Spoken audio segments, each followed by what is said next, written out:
Marcos capítulo 5, versículo 19, aproveitamos a posição que estamos em pé para nós lermos este texto sagrado que diz o seguinte, Marcos 5 e 19, Jesus, porém, não lhe permitiu, mas disse-lhe, vai para a tua casa, para os teus e anuncia-lhes o quanto o Senhor te fez e como teve misericórdia de ti. Queira estar assentados, meus amados irmãos. Eu quero, nessa noite, com muito carinho, saudar o pastor Nilton, prazer estar junto, nessa oportunidade, e também louvar a Deus pela amizade que já desfrutamos de alguns anos, e poder estar aqui participando do culto com o Senhor nessa ocasião. Deus abençoe o pastor Nilton, que seguidamente está ali no Rio Grande também, nos honrando nas nossas convenções e participando também ali com nossa mesa diretora, o pastor Adalberto. É um prazer poder estar junto, uma honra muito grande fazer uso desse altar aqui, um altar que tem recebido aqui grandes homens de Deus, ministrando a palavra de Deus, então é um prazer muito grande. E eu sou portador, pastor Nilton, de um forte abraço daquele gaúcho, né? O pastor Adalberto ontem à noite me ligou e disse, entrega um abraço para o pastor Nilton lá. Então eu sou portador, além da erva mate que vou lhe entregar depois, então o abraço do nosso presidente, pastor Adalberto. Então receba e dizer para mim uma satisfação, para mim, minha esposa, minha filha, meu genro, de estar aqui nessa ocasião. Louvar a Deus pela vida da irmã Regina e aproveitar o ensejo para lhe parabenizar, desejar à senhora muitos anos de vida, que Deus lhe abençoe, continue na verdade, lhe abençoando e lhe instrumentalizando, como tem feito ao longo dos anos. Louvar a Deus pela vida do Rolliston, né? Deus abençoe, esse jovem pastor, que é o pastor de missões, ele e uma equipe, faz esse lindo trabalho também do departamento missionário. Deus abençoe, é um prazer também estar junto com você, Rolliston. Louvar a Deus pela vida também do Everton, né? Que é o diretor ali do CTM, esse que nós criamos uma parceria, né, pastor Nilton, e tivemos há um período, recebemos ali no nosso campo missionário também, o nosso missionário, irmão Josivaldo e a irmã Maxilene, estiveram lá por um período, tiveram tendo uma experiência pessoal também, especialmente que foi atingido a sua saúde, né? Uma alegria poder revê-lo, estar junto. Deus abençoe. Pastor Alessandro, um prazer poder revê-lo. Ele que foi instrumento de Deus, irmãos Noelades, ali em Bento Gonçalves. Deus abençoe. A todos os nossos demais irmãos, pastor Tarsis, um prazer conhecê-lo, né? Aqui também o pastor Ediel, né? Que é filho, né, pastor? Isso, Deus abençoe. Meus amados, o texto que eu fiz leitura, ele nos traz uma história, um acontecimento e um milagre maravilhoso. Bem verdade que não me sinto tão à vontade estar pregando diante de grandes pregadores que aqui pregam, que aqui ministram, mas eu creio que Deus também tem uma palavra do seu coração para o teu coração, para a tua vida e para a tua alma. E dizer da alegria, reiterar, de ter a companhia da minha esposa, né, irmã Vera, também de a minha filha estar aqui adorando a Deus. Eu estava ouvindo ela cantar, né, e eu acho que só tem outra pessoa que canta igual ela, é a outra minha filha, né, é outra minha filha, viu? É assim, o pai é assim, né, irmãos? O pai é assim, a gente fica muito feliz, mas eu louvo a Deus pelo ministério que Deus tem dado para elas do louvor. Também meu genro, Guilherme, que recentemente casaram, né, também estamos aí encaminhando para a obra de Deus. Meus irmãos, nós queremos então trazer uma meditação. Esse texto que eu fiz leitura, meus irmãos, nos fala de um milagre. E o pastor Rolliston me falou que o culto de quinta é esse culto dos milagres, o culto de libertação, mas também com uma proposta nessa noite especial, uma proposta sobre missões. E eu quero trazer sintetizado, obviamente, essa noite, uma palavra para os irmãos dizendo que para que Deus nos liberta, para que Deus nos salva, para que Deus faz milagres em nossas vidas. Tem uma razão específica. Deus não abençoa eu, não abençoa você por obra do acaso, simplesmente para nós ser abençoado e nós ir embora e esquecer de quem nos abençoou. Mas Deus, meus amados irmãos, através de Jesus Cristo, Ele faz maravilhas em nossas vidas, mas com um propósito específico. E essa noite eu quero relatar aos nossos amados irmãos, dizer também, irmãos, que este milagre aqui que nós fizemos leitura, na minha concepção, ele ocorre em 3 tempos. Ele ocorre no antes, no durante e no depois da conversão. No antes, o durante e o depois. O antes desse milagre, nós vamos observar, meus amados irmãos, que Jesus, ele era um líder que não tinha muito sossego, né? Ele era um líder que estava sempre em movimento, em atividade. Ele era um líder proativo. E se tu for ler no capítulo 6 de Marcos, tu vai encontrar que Jesus não tinha tempo nem para comer. Lá no capítulo 6, versículo 31 vai dizer isso. No capítulo 3, versículo 20 e 21, tu vai ver que Jesus não tinha tempo nem de comer, de tantas atividades que ele tinha, do envolvimento do reino de Deus.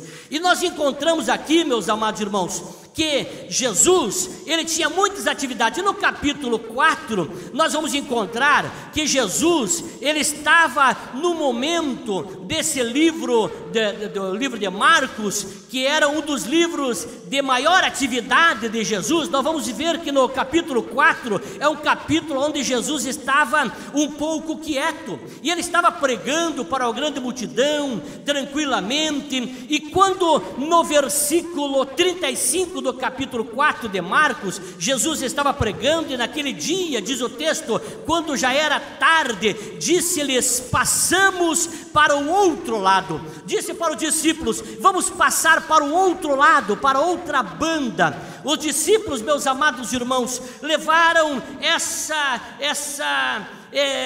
uma preocupação quando Jesus diz: passamos para o outro lado, porque do outro lado do mar, mar da Galileia, estava a cidade de Genezaré, meus amados irmãos, ou melhor, a cidade de Nazaré, da cidade de Gadaré, já vai lá. Quando trava. Quando trava. Do outro lado, meus amados irmãos, estava a cidade de Gadara, que fazia parte da Decápolis, das 10 cidades. E nessa cidade tinha esse homem que nós fizemos leitura. A Bíblia chama do endemoniado gadareno. E os discípulos conheciam o que tinha do outro lado da cidade. Tinha naquela cidade um homem que atormentava a sociedade, trazia grandes problemas, grandes dificuldades para a sociedade, para o povo, trazia terror, pânico. E eu parece-me que vejo os discípulos tentando argumentar com Jesus. Isso aqui é uma analogia minha: Senhor, mas está tão bom aqui, está tão tranquilo. O Senhor está aqui numa região onde o povo para lhe ouvir, o povo para lhe dar atenção, e está tão tranquilo aqui. O Senhor vai procurar, como diz o gaúcho, sarna para se coçar lá do outro lado, vai arrumar um problema para o Senhor lá, porque esse homem é um pânico, é um problema, é um terror lá do outro lado. Mas o Senhor Jesus Cristo, meus amados irmãos, Ele que entendia e entende que o ser humano, para Ele vale muito, e Ele se preocupa com o indivíduo, com a pessoa. Os discípulos disseram talvez para Jesus: Senhor, aqui tem uma multidão para o Senhor abençoar, para o Senhor salvar, para o Senhor pregar, que te honra, que ouve, pessoas religiosas, e lá do outro lado tem um homem com um grande problema. Mas Jesus, meus amados irmãos, Ele prega e se preocupa com a multidão, se preocupa com o grande número, mas também Ele se preocupa com o indivíduo. indivíduo, Ele se preocupa com a pessoa única. E essa noite eu vim aqui para te dizer que Jesus se preocupa com a grande multidão, mas Ele se preocupa com você também. Você que chegou aqui e talvez se sente com grandes problemas, grande dificuldade, Jesus, Ele olha especificamente para você nessa quinta-feira, e Ele tem uma mensagem de vitória, uma mensagem de libertação para você, uma mensagem de transformação. Jesus foi contrariado pelos discípulos, talvez, mas Jesus nada impediu dele ir ao encontro de um homem que necessitava uma libertação, necessitava uma transformação para a sua vida e para a sua alma. Vejam bem, meus amados irmãos, quando Jesus entra no barco para atravessar para o outro lado, diz o texto sagrado do capítulo 4, você vai encontrar que veio uma grande tempestade.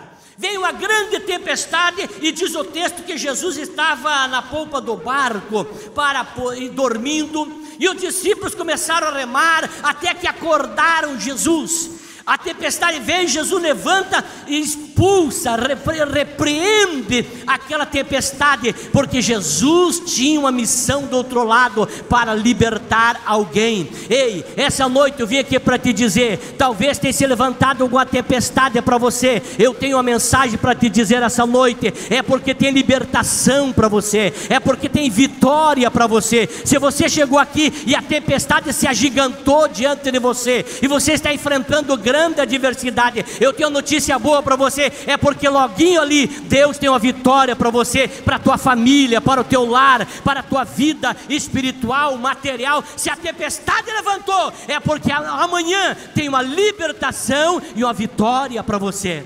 O milagre começou a acontecer antes. Houve alguns impedimentos para tentar impedir de Deus operar a libertação daquele homem, mas nada impediu. Os discípulos talvez tentaram se opor, a tempestade tentou se opor, mas nada, meus amados irmãos, impediu de Jesus operar na vida daquele gadareno, daquele homem de Gadara, aquele endemoniado que era um problema sério para a sociedade. Ei, eu vim aqui para te dizer, nada vai impedir de Deus operar o milagre na tua vida. Ei, nada vai impedir Deus transformar o teu lar, a tua família. Você que fez a 7/5 de vitória, o teu propósito da 7/5, talvez está na primeira, na segunda, na terceira, e parece que as coisas se complicou mais ainda, a tempestade levantou. Ei, até o final dessa 7/5 a vitória vai chegar na tua casa, porque nada impede de Deus abençoar e libertar aquele que se aproxima de Deus.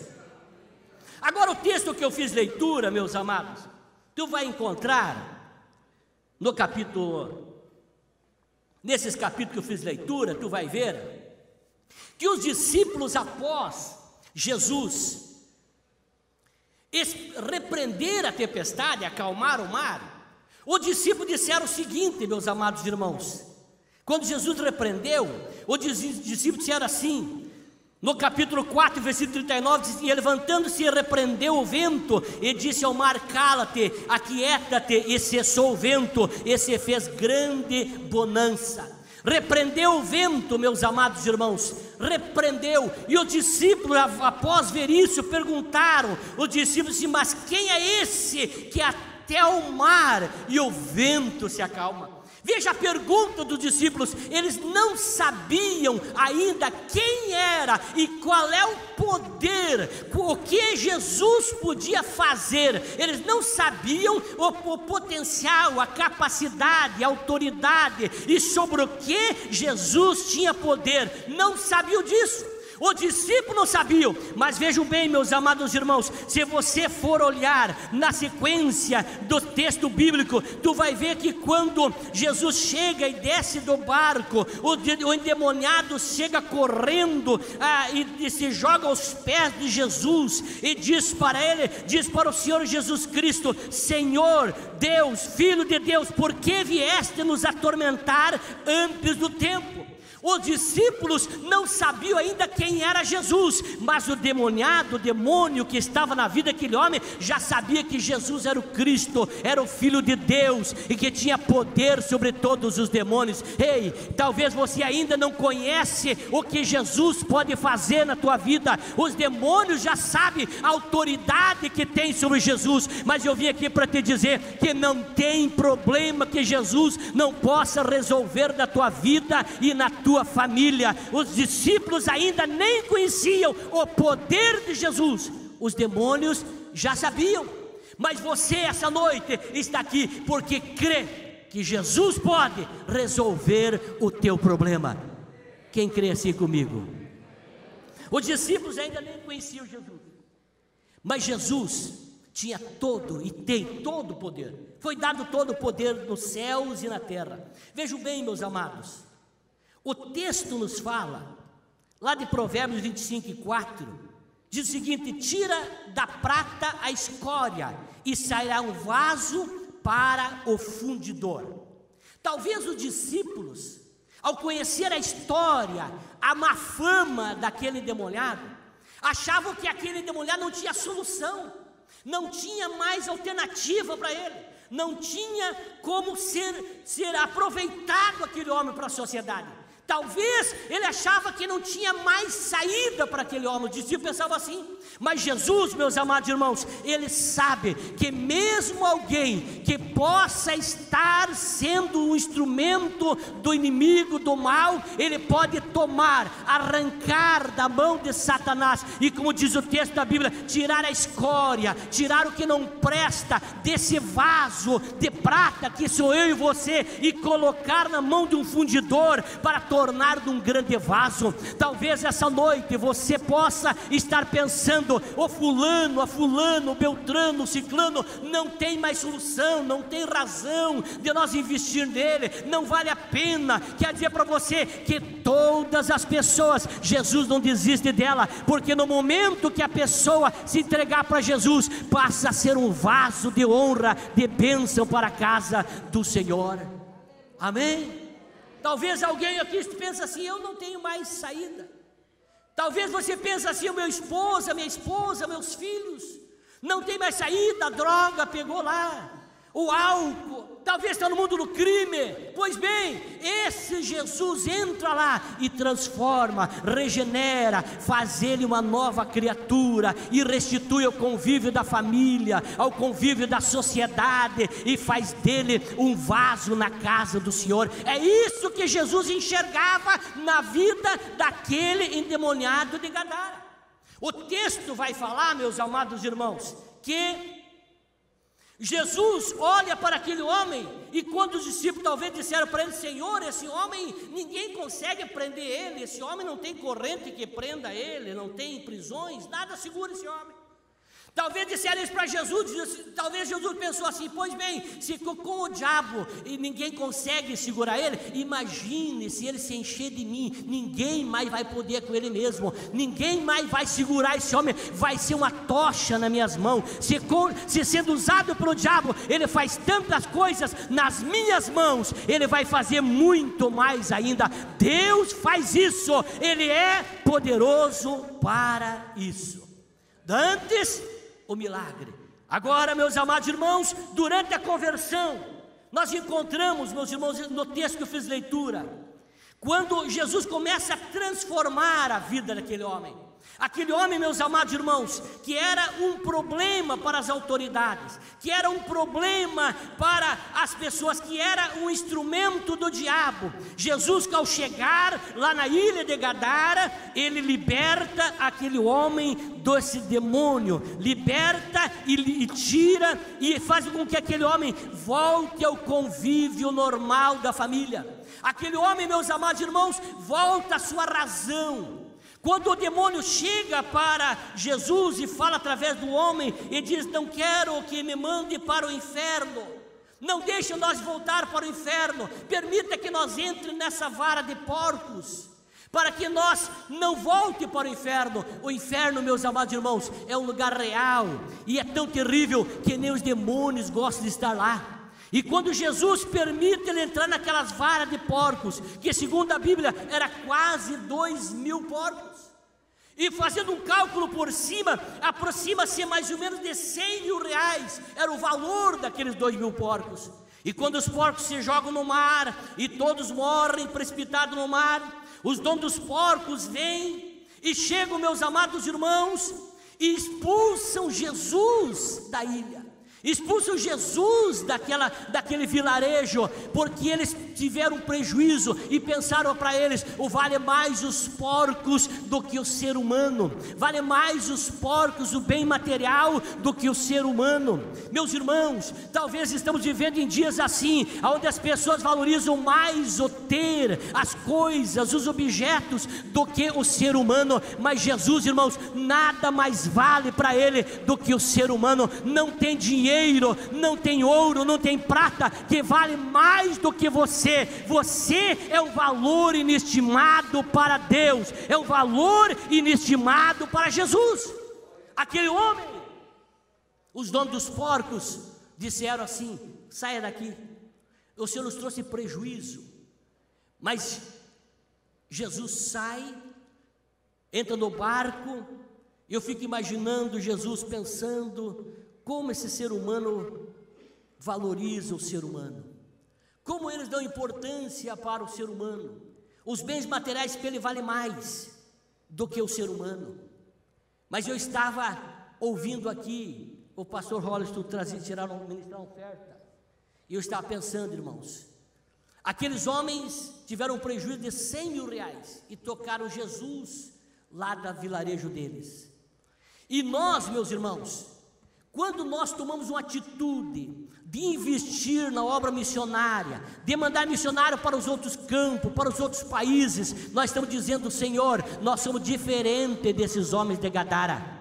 As almas valem mais do que os recursos financeiros. Nós investimos em prol do recurso financeiro, nós investimos em prol das almas, de salvação das almas. Os discípulos, meus amados irmãos, eles ao verem esse milagre, quero crer que os discípulos entenderam que a pessoa humana, o ser humano, vale mais do que qualquer outra coisa na terra. E a igreja do Senhor Jesus Cristo tem que entender isso. A igreja missional, ela entende que o ser humano, a alma, vale mais do que qualquer bem material. Por isso que devemos investir no reino do Senhor.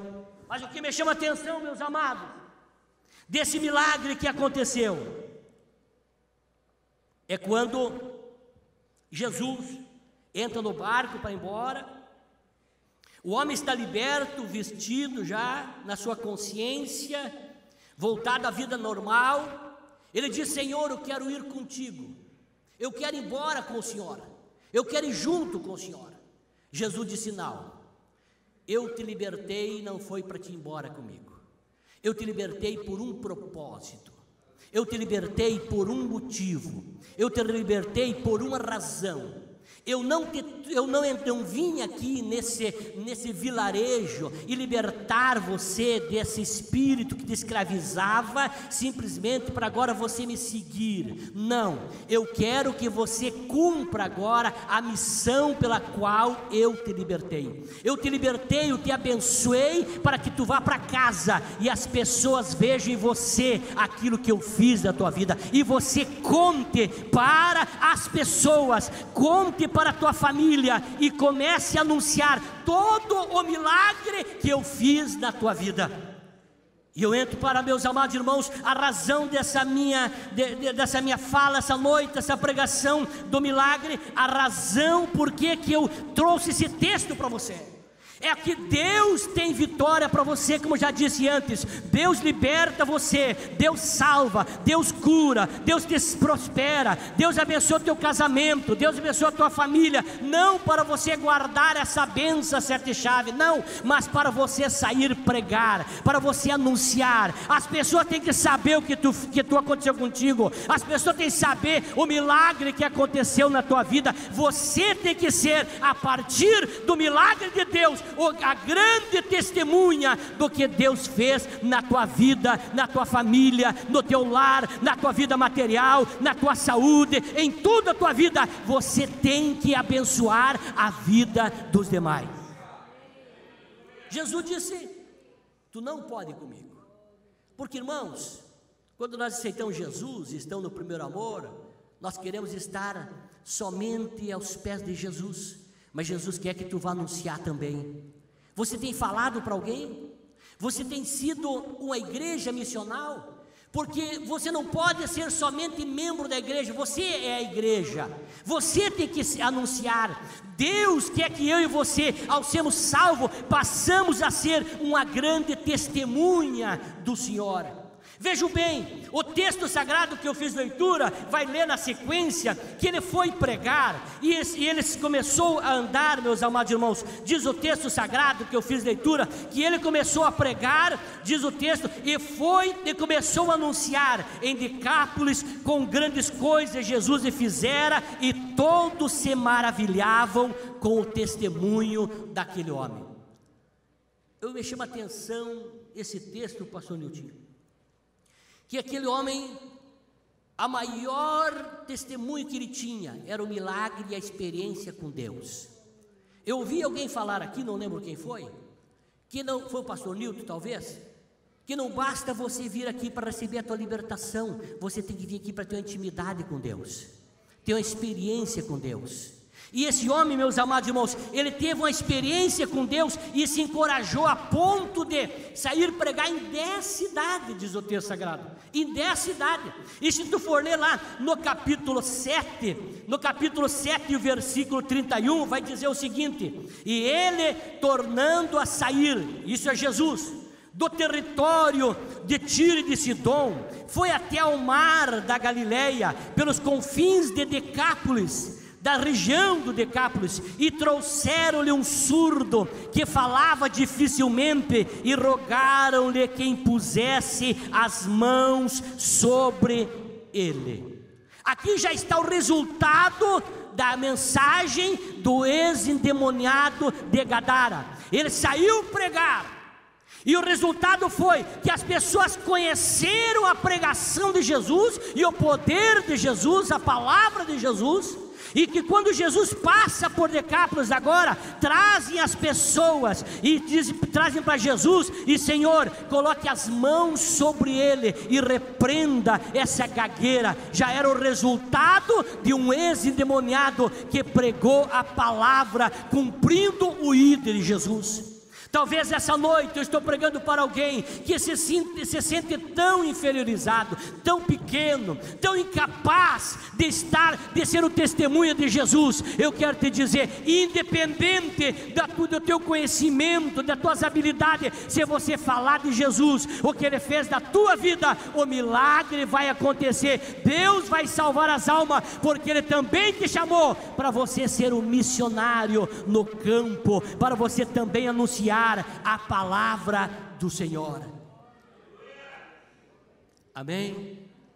O milagre, Deus salvou aquele homem com um propósito. Deus não vai fazer nada para você sem propósito. Deus vai fazer alguma coisa para você, para mudar a tua vida, e você ser um instrumento de bênção para os demais. A tua família, meu querido irmão, minha querida irmã, tem que ser abençoado com a mudança da tua vida. Deus salvou, libertou aquele homem por causa das cidades que ele tinha que ser um instrumento de bênção. Você também. Eu quero fazer uma oração com você nesse instante. Por gentileza, se coloque em pé. A minha palavra com você. Se alguém está aqui e deseja receber uma oração especial, e dizer: Senhor, eu preciso que o Senhor entre com a providência na minha vida. Eu estou aqui já na primeira quinta, na segunda, na sexta quinta, ou já está na sétima, e precisa de um milagre de Deus. Eu vim aqui te trazer essa palavra simples, porque eu pensei em você. E você que quer essa oração, saia do teu lugar agora. Eu quero orar por você. Você que precisa de um milagre na tua família, Você que precisa um milagre no teu casamento, você que precisa um milagre na tua vida financeira, você que precisa um milagre, não sei o que tu precisa. Uma coisa eu sei, eu quero que tu venha aqui essa noite. Eu quero orar por você. Pode vir, pode vir.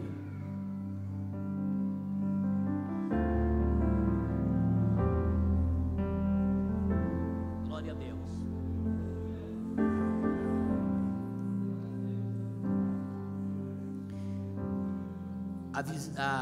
A direção da minha mensagem foi ao teu coração. Eu não quis pregar para os crentes essa noite, eu quis pregar para você. Eu não quis pregar para aqueles que talvez já tenham uma experiência mais profunda, mas vim pregar para você. Deus tem uma bênção para você. Mas eu vim aqui para te dizer que Deus não vai te abençoar e ficar por isso. Ele quer que você conte para as pessoas. Eu achei interessante o testemunho daquela mãe que disse que ficou com vergonha de contar o milagre que Deus fez na vida, mas hoje veio aqui apresentar o filho para contar o milagre. O teu colega de trabalho tem que saber o que Deus fez na tua vida. A tua família tem que saber o que Deus fez. É por você que eu preguei essa noite. Mas Deus quer que você seja um instrumento dele. Ele precisa do teu testemunho. Vamos orar? Tem mais alguém? Tem alguém que está enfermo aqui e quer oração? Sai do teu lugar. Eu quero orar por você nesta noite. Tem mais alguém? Os companheiros estão aqui, Ediel, os obreiros, vamos orar. Vamos rogar a bênção. Isso, venha, venha. Deus fez um milagre, porque Ele se preocupa com a salvação, com a mudança de vida. Está vindo? Vou aguardar você chegar. Tenho ainda alguns minutinhos, eu quero orar com você. Oramos a Deus. Querido Deus e amado Pai, glória a Deus. Eu quero nessa noite te adorar. Eu quero nessa noite te exaltar, porque o Senhor é bom e a sua misericórdia dura para sempre.